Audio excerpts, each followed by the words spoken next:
As you look back, I think that most people, they go back to Kimbo Slice and Dada 5000, and I would be a hypocrite to just be critical, because going up until that fight, I was very much, I thought this was a unique fight. It was a very well-promoted fight.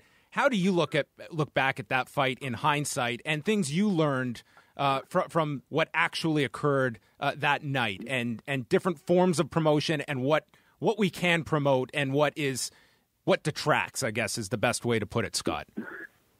Yeah, it's no secret that we always say we're going to do fights that are fun fights, legend fights, and that kind of fell into that category. Being one of the fun fights we wanted to see, and Dada had those fights under his belt, and he had, we were looking at as a promoter from, Kimbo coming from the Miami area, and Dada comes from the Miami area, both having extensive street fighting experience, kind of crossing over to mixed martial arts. We thought it'd be a very evenly matched fight, and it was something that we felt really good about it, and we promoted it. I think we did a great job promoting it, and there's no doubt that Kimbo is kind of, think about it. He's the highest rated show in the history of MMA in North America. Mm-hmm. That's a statement on its own. The guy had 7-point-something million on CBS when he fought back years ago.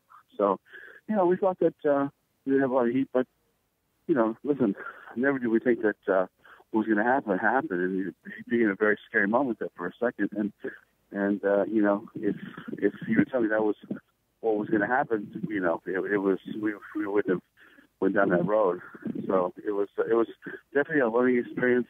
And, if you and Kimbo, bless his soul, this guy was a friend of mine, and somebody that was really close to the family. I consider him family. I'm so proud to be promoting his son. I'm so proud that his son wanted to be part of our team, and his entourage. Actually, Mike came out to the last show, and we all had a great chat, nice sit down, and it's just unfortunate what happened to Kimbo. That was months later, but it's just unbelievable that he has passed.